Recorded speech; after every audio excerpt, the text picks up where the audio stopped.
যে অপরিকল্পিত এসআইআর বাংলায় অক্টোবরের 27 তারিখ বিজ্ঞপ্তি জারি করে বিজেপির সহকারী সংস্থা নির্বাচন কমিশন বাংলার মানুষের নাম কেটে দেওয়ার যে ষড়যন্ত্র চক্রান্ত এবং অভিসন্ধি করেছিল, আমরা তার তীব্র প্রতিবাদ জানিয়েছি। আমরা যেমন মাঠে ময়দানে লড়াই করেছি, আমরা সংসদে লড়াই করছি। এখানে আমাদের সাংসদের একাধিক আমার সহকর্মীরা রয়েছে। মমতা বন্দ্যোপাধ্যায় একমাত্র রাজ্যের মুখ্যমন্ত্রী যে আজ থেকে 33 বছর আগে 1993 সালের 21শে জুলাই সচিত্র পরিচয়পত্রের দাবিতে রাজপথে নেমে আন্দোলন কাকে বলে ভারতবর্ষকে দেখিয়েছিল। ঠিক তেমনই 33 বছর পর আজকে মার্চের 6 তারিখ 2026-এ তিনি নির্বাচন কমিশনকে, বিজেপিকে, বিচার ব্যবস্থার একাংশ, সংবাদ মাধ্যম, এজেন্সি, কেন্দ্রীয় বাহিনী, ইডি, সিবিআই সবার উপর আমাদের চ্যালেঞ্জ থাকলো যে আগামী দিন মানুষ ভোট দেবে, লড়াই মাঠে ময়দানে হবে।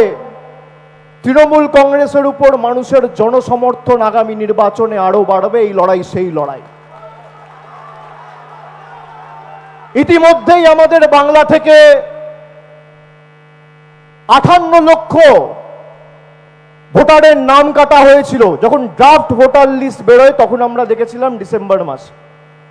পরবর্তীকালে 28শে ফেব্রুয়ারি যে ভোটার লিস্ট প্রকাশিত হলো, সেখানে প্রায় অ্যাডিশনাল 5.5 লক্ষ 6 লক্ষ নামে মানুষের নাম কাটা হয়েছে। তার মানে সংখ্যাটা কত?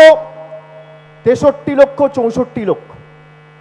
আর আন্ডার অ্যাডজুডিকেশন রয়েছে 60 লক্ষ 7,000। তার মানে সংখ্যা কত? 1,24,00,000।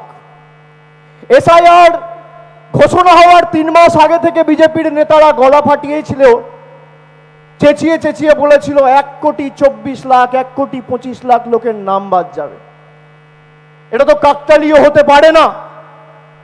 তৃণমূল কংগ্রেসের একাধিক নির্বাচিত জনপ্রতিনিধি, কাউকে হিয়ারিং এ ডাকা হয়েছে, কাগজ জমা দেওয়ার পর আন্ডার অ্যাডজুডিকেশন, মানে তাদের নাম বিচারাধীন বা অমীমাংসিত।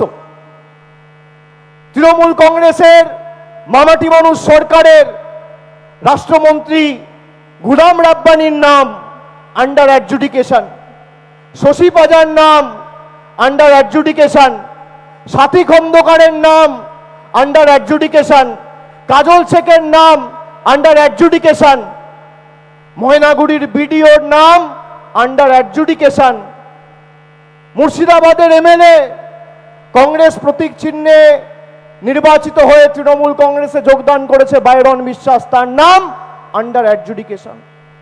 আমাদের বক্তব্য খুব সহজ। 60 লক্ষ মানুষ যদি আন্ডার অ্যাডজুডিকেশন থাকে, কোনো আপত্তি নেই, অসুবিধা নেই। সংবাদ মাধ্যমের যারা রয়েছেন তারা হয়তো একটু আশ্চর্য হবে যে অভিষেক ব্যানার্জি বলছেন আপত্তি নেই, অসুবিধা নেই। 60 লক্ষ মানুষের নাম আন্ডার অ্যাডজুডিকেশন।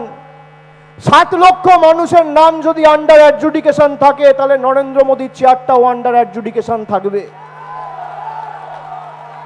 এই 60 লক্ষ মানুষ 2024-এ ভোট দিয়ে লাইনে দাঁড়িয়ে নিজের ভোটাধিকার প্রয়োগ করে দেশের প্রধানমন্ত্রী নির্বাচিত করেছে।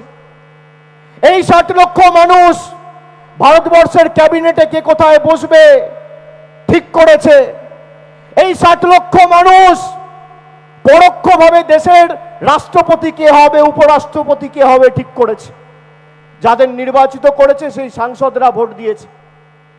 তাহলে এই 60 লক্ষ মানুষ যদি আন্ডার অ্যাডজুডিকেশন থাকে, তাহলে দেশের প্রধানমন্ত্রী কেন আন্ডার অ্যাডজুডিকেশন থাকবে না?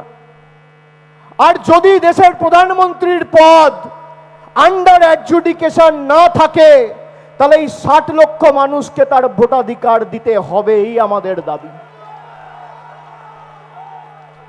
আর যতদিন এই 60 লক্ষ মানুষ তাদের ভোটাধিকার, তাদের ন্যায্য অধিকার, মৌলিক অধিকার পাবে না এবং তাদের ন্যায্য অধিকার থেকে বঞ্চিত থাকবে, ততদিন মমতা ব্যানার্জির নেতৃত্বে তৃণমূল কংগ্রেস রাস্তায় থাকবে, আন্দোলনে থাকবে।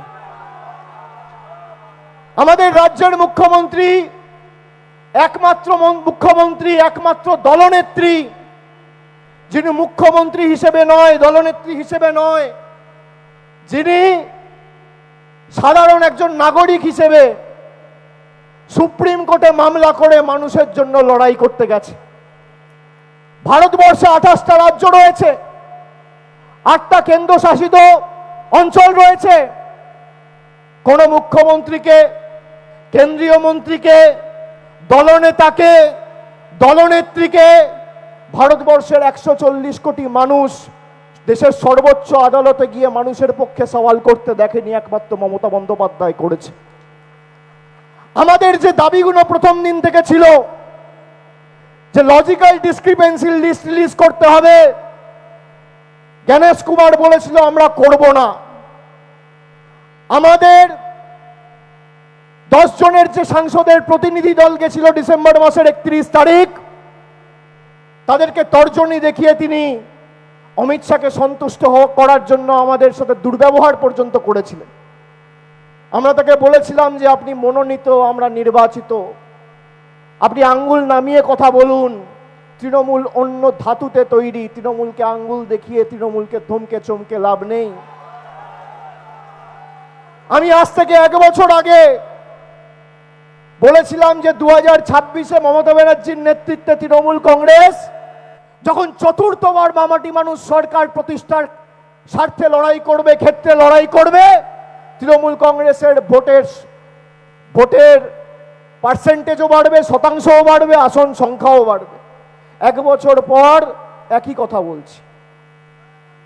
ময়দানে লড়াই হবে, ময়দানে দেখা হবে।